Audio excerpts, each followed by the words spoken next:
তোমরা যদি ভালো করে ইংরেজি শিখতে চাও তাহলে অনেকগুলো বিষয়কে অ্যাভয়েড করতে হবে। If you want to speak in English, you should not allow anybody who insult you, who ignore you, who avoids you. You must avoid them because ইংলিশে কি থাকবে না, কোনো শেম থাকবে না, কোনো কনফিউশন থাকবে না, কোনো ডিসঅ্যারেঞ্জমেন্ট থাকবে না, কোনো ইনসাল্ট থাকবে না। যাদের মধ্যে এই শব্দগুলো থাকবে তারা কখনো ইংলিশ শিখতে পারবে না। কে তোমাকে কি বললো, কে তোমাকে অ্যাভয়েড করলো, ইগনোর করলো, কে তোমাকে হাসলো, তাচ্ছিল্য করলো, কোনো ব্যাপার না। তুমি নিজের পথ দিয়ে আগাও, go straight and learn the English and speak throughout all the people who are the native speakers, non-native speakers. You should fluent yourself. You should achieve your all stamina that you are going to learn English, you are going to teach English, you are going to speak English. So all should be including here. All things must be avoided. Those no word who are using towards you. So you should be avoid such types of person. Okay. Yeah, non-native speakers who are eagerly waiting for my class. Welcome to my learners from my grammar group class. So today learners, we are going to learn how to speak or how to contact with the other person very easily, very sophisticatedly, very perfectly. That should be learned within the 5 or 6 class. All things should be including here. You can find all things to enrich your knowledge to speak with other person.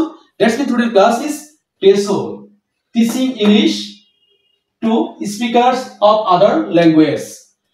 So আমরা আজকে কি শিখবো? আমরা যারা নন native speakers আছি, অন্য ভাষাভাষী লোকজন যারা আছি, তারা সহজে কিভাবে ইংলিশটাকে কথা বলতে পারবো, সবার সাথে কমিউনিকেট করতে পারবো, কন্ট্যাক্ট করতে পারবো। এটা আমরা কিন্তু পারি না, এটা অনেক টাফ হয়ে যায় আমাদের জন্য। বাট আমরা কথা বলা চেষ্টা করে কিন্তু পারি না। বাট আমাদের মাঝে যদি ভীতি দূর হয়, সহজে যদি আমরা কথা বলতে পারি, কন্ট্যাক্ট করতে পারি, এই টেকনিকগুলো, স্ট্র্যাটেজিগুলো আমরা অ্যাপ্লাই করতে পারি, তাহলে সহজে কিন্তু আমরা এগুলো আউটপুট দিতে পারি, সবার সাথে কমিউনিকেশন করতে পারি। যারা আমরা এক্সপিরিয়েন্স আছি, যারা সেকেন্ড ল্যাঙ্গুয়েজ লার্নার আছি, যারা স্টুডেন্টস আছি, তারা খুব সহজে এই 6টা ক্লাস মেনটেন করে আমরা সহজে কিন্তু নিজে অন্যের সঙ্গে কন্ট্যাক্ট করতে পারি, কথা বলতে পারি, ওই কথা বুঝতে পারি, এগুলো আমরা সহজে করতে পারি। চলো যাই ক্লাসে যাই। আমরা একটু আজকে শিখবো হচ্ছে আমরা সেন্টেন্স মেকিংটা। যখন আমরা কন্ট্যাক্ট করতে যাবো, কারোর সঙ্গে কমিউনিকেট করতে যাবো, তখন কিভাবে আমরা সেন্টেন্সগুলো মেকিংটা করবো। চলো যাই, সহজে আমরা শিখি। আমরা আজকে তাহলে এটা অ্যাপ্লাই করতে গিয়ে আমরা প্রথম যে ব্যাপারটা শিখবো, সাবজেক্ট, ভার্ব এবং অবজেক্টটা শিখবো। আসলে এটা খুব কঠিন লাগছে, তাই না? একেবারে সোজা একটা ব্যাপার। চলো আমরা ধাপে ধাপে যাই। যেমন আমরা সেন্টেন্সে কথা বলতে গিয়ে বাংলা যেমন কথা বলি, আমি বই পড়ি, তাহলে কি ইউজ করে বলতো? আমি বই পড়ি। আমি থাকি সাবজেক্ট, বইটা থাকে অবজেক্ট, আর পড়ি থাকে লাস্টে। বাট ইংরেজি ভাষাতে কিন্তু এটা না। এটা কি করা হয় জানো? এখানে সাবজেক্ট ইউজ করা হয়, ভার্বটা ইউজ করা হয় এবং অবজেক্টটা পরে ইউজ করা হয়। চলো যাই দেখি একটু। আমরা সাবজেক্ট হিসেবে কি ইউজ করতে পারি? নাউন, যে কোনো নেমিং ওয়ার্ড। তারপরে he, she, it, I, we, you, they, এই শব্দগুলো আমরা ইউজ করি। আর ভার্ব হিসেবে মূল ভার্ব ইউজ করি, মডাল ভার্ব ইউজ করি বা মডাল অবজেক্ট ভার্বগুলো ইউজ করি, তাই না? এগুলো আমরা ধাপে ধাপে শিখবো। চলো একটু আগিয়ে যাই আমরা। আর অবজেক্ট হিসেবে আমরা যে কাজটা করি, যদি নাউন থাকে তাহলে হিম, হার বা নাউন ইউজ করি। হি থাকলে হিম করি, শি থাকলে হার করি, ইট থাকলে ইট করি, আই থাকলে মি করি, উই থাকলে আস করি, ইউ থাকলে ইউ করি, আর দে থাকলে দেম করি। কথা হচ্ছে স্যার, আচ্ছা সবসময় কি আমরা সেন্টেন্সে শুধু অবজেক্ট ইউজ করি কি সেন্টেন্সটা কমপ্লিট করি? না, তা কিন্তু করি না। আমরা কি করি জানো?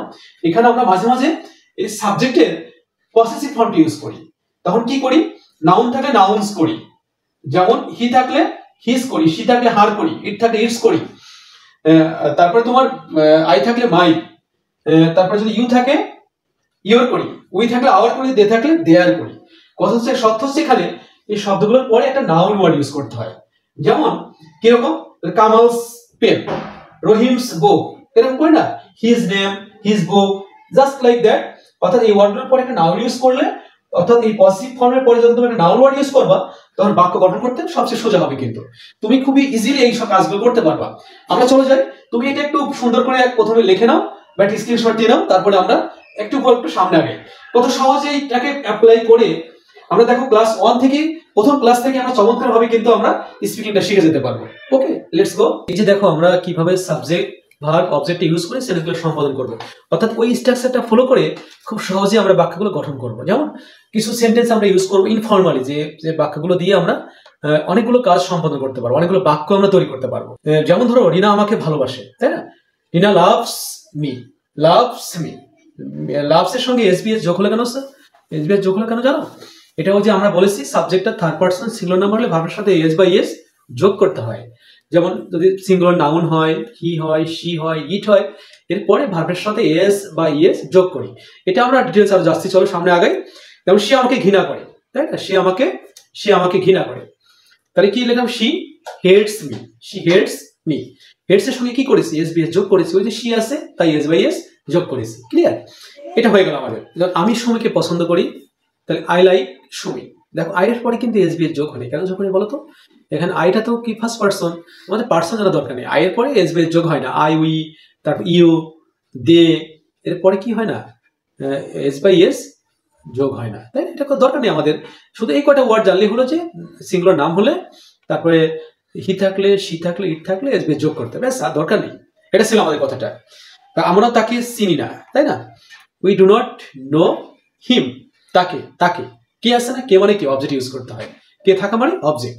আর যদি র উচ্চারিত হয় তাহলে আমরা কি ইউজ করবো? পজিটিভ ফর্মটা ইউজ করবো, পজিটিভ ফর্মটা ব্যবহার করবো। যেমন আমরা কি বলছি? ইহা খুব সুস্বাদু, it is very delicious, it is very delicious, তাই না? এটা বলছে তুমি আমাকে টাকা দাও, you give me money, you give me money. এই যে কি ইউজ করছে বলতো? তুমি, ইউ, গিফটটা দাও, আর কি দাও? টাকা দাও, ইউ গিভ মি মানি। এই যে আমরা সাবজেক্ট ভার্ব অবজেক্টটা ইউজ করে সহজেই কিন্তু আমরা বাক্যগুলো গঠন করতে পারছি। এটা খুবই একেবারে সিলি একটা ব্যাপার, তুমি ইনফর্মালি কাজগুলো করে যেতে পারো, এটা হচ্ছে বিষয়টা। নিলয় সুমনের বোনকে ভালোবাসে, তাই না? Niloy loves সুমনস sister, সুমনস sister. আচ্ছা সুমনের সঙ্গে এস অ্যাপোস্ট্রোফি এস কেন যোগ করলাম? ওই যে সুমনের র আসছে, র র র র আসলে কি করবো? পজিটিভ ফর্মটা ইউজ করবো। এই সুমন সিস্টার, সুমন সিস্টার, সুমনের বোন, সুমনের বোন, তাহলে সুমনের সঙ্গে এস বাই এস যোগ করে অ্যাপোস্ট্রোফি একটা এস যোগ করেছি। এটাকে কি বলি আমরা? পজিটিভ ফর্মটা বলি, তাই না?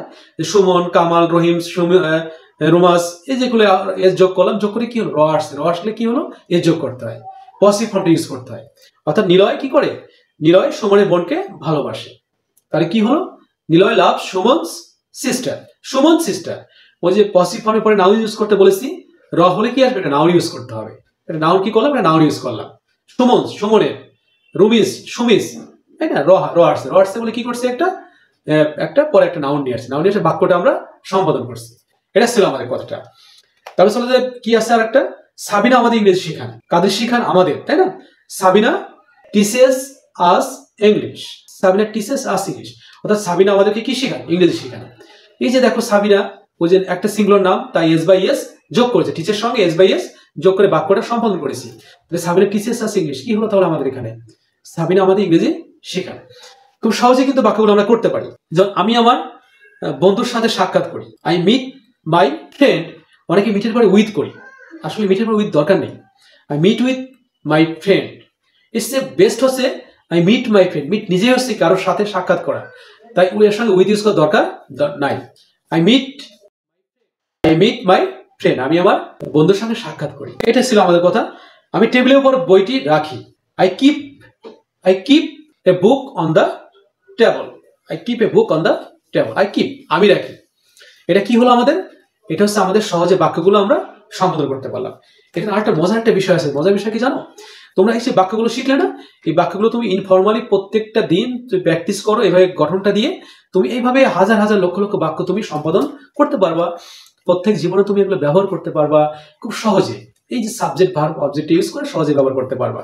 আর একটা মজার ব্যাপার হচ্ছে যে আমরা এই বাক্যগুলো নেগেটিভ ফর্ম ইউজ করতে পারি, ইন্টারোগেটিভ ফর্ম ইউজ করতে পারি, এবং ইন্টারোগেটিভ নেগেটিভ ফর্মটা ইউজ করতে পারি। যেমন রিনা আমাকে ভালোবাসে, রিনা লাভস মি। যদি ইন্টারোগেটিভ এমন হয়, does Rina loves me, does Rina love me, does Rina love me, তাহলে বাক্যটা কিন্তু হয়ে গেল। আরেকটা বাক্য ছিল সে আমাকে ঘৃণা করে, she hates me. Does she hate me, এই ডাজ হলে পরে আর ওই ভাবের সাথে এসবিএস আর থাকার দরকার নাই, তো বাক্যটা হয়ে গেল, সহজে তুমি করতে পারলে। আমি সুমিকে পছন্দ করি, তাই না? I like Sumi. যদি বলি ডু আই লাইক সুমি, ওই যেখানে মূল ভার্ব আছে তাই কি করেছি? ডুটা আগে এনেছি, তাই ডু আই লাইক সুমি, এটা বাক্যটা হয়ে গেল। আমরা তাকে চিনি না, we do not know him. বলি do we not know him, তাহলে কি হলো? বাক্যটা ইন্টারোগেটিভ হয়ে গেল কিন্তু। আবার যদি বলি ইহা খুব সুস্বাদু, ইট ইজ ডেলিশিয়াস। বলি is it delicious, is it delicious, is it delicious, তাহলে কি হলো? বাক্যটা ইজটাকে আগে নিয়ে আসলাম, তাই বাক্যটা ইন্টারোগেটিভ হয়ে গেল। এটা ছিল কাজ। তুমি আমাকে টাকা দাও, you give me money, you give me money, তাহলে কি হলো? গিফট আসলে কি? Do, do you give me money, do you give me money, তাহলে বাক্যটা কিন্তু ইন্টারোগেটিভ হয়ে গেল। সহজে তুমি একটা বাক্য দেখো, মানে অ্যাসার্টিভ ফর্ম করতে পারছো, ইন্টারোগেটিভ ফর্মটাও কিন্তু করতে পারছো। এটা ছিল কথা। আমরা বলি তুমি আমাকে টাকা দিয়ে করেছি আমরা, নিলয় সুমনের বোনকে ভালোবাসে, নিলয় লাভ সুমনস সিস্টার, তাই বলি ডাস নিলয় লাভ সুমন সিস্টার, ডাস নিলয় লাভ সুমন সিস্টার, ওই যে এসবি এর যোগ আছে তাই ডাস করেছি আমরা, তাই না? তো সাবিনা আমাদের ইংরেজি শেখান, সাবিনা টিচেস আস ইংলিশ, ডাস সাবিনা টিচেস আস ইংলিশ, ওই যে এসবি এর যোগ আছে তাই ডাস করেছি। এইভাবে দেখো প্রত্যেক বাক্য তুমি ইন্টিগ্রেটিভ ফর্মে করতে পারবা খুব সহজে, এবং খুব সহজে তুমি বাক্যগুলো দিয়ে কাজগুলো সম্পাদন করতে পারবা। এইভাবে আমরা প্রত্যেকটা কাজই কিন্তু সুন্দর করে সম্পাদন করতে পারি সহজে এবং চমৎকার ভাবে সম্পাদন করতে পারি, এই কাজগুলো দিয়ে আমরা শিখি। আর সবচেয়ে বড় ব্যাপারটা, আমরা এই ভাষাগুলো খুব ইনফর্মালি শিখবো, কারণ আমরা যখন ল্যাঙ্গুয়েজ শিখি তখন কিন্তু কেউ ফর্মালি শিখি না, ইনফর্মালি শিখতে হয়। ফর্মালি কোনো ল্যাঙ্গুয়েজ শেখা যায় না। যেমন আমরা যারা বাংলা শিখি, বাংলাও কিন্তু ইনফর্মালি শিখি, এটা আস্তে আস্তে ফর্মালির মধ্যে নিয়ে আসি। যখন তুমি জমির একটা আইল তৈরি করো তখন কি করো, নর্মালি একটা আল তৈরি করো, তারপর আস্তে আস্তে কেটে ছেড়ে সুন্দর করে কিন্তু তৈরি করো। ঠিক প্রত্যেক জীবনে আমরা এইভাবে ইংরেজিগুলো শিখবো এবং এটা আস্তে ভুল ত্রুটিগুলো সংশোধন করবো। একটা কথা আছে যে learning through mistakes, learning through mistakes, অর্থাৎ ভুলের মধ্যে দিয়ে শেখা। যদি আমরা ভুলই না করি তাহলে জিনিসটা শিখবো থেকে, তাহলে আমরা ভুলের মধ্যে দিয়ে শিখবো এবং ভুলটাকে কারেকশন করবো আস্তে আস্তে, তাহলে আমরা কি খাবো, পারফেক্ট স্পিকার হয়ে যাবো। যেমন আমরা যে মাথায় রাখবো, এই জিনিসটা কখনোই মাথার মধ্যে আমরা নিব না। No shame, no confusion, no disagreement, no insult. Who insult us, who avoid us, who ignored us, that is not better. Better is that you are perfect to learn, you are fit for learning English, you are fit for speaking English. You should avoid no word. The person who are always avoid you, you should be avoid them. Just go straight through that you are going to learn English. And you have a good stamina about that, you have to learn English. That should be increase you are a good learner. That should be ensure a good speaker. Okay, thank you. আমরা 6টা class শিখবো, 6 ক্লাসের মধ্যে দিয়ে আমরা পুরো স্পিকিংটাই আমরা নিয়ে আসবো এখানে। ধন্যবাদ সবাইকে।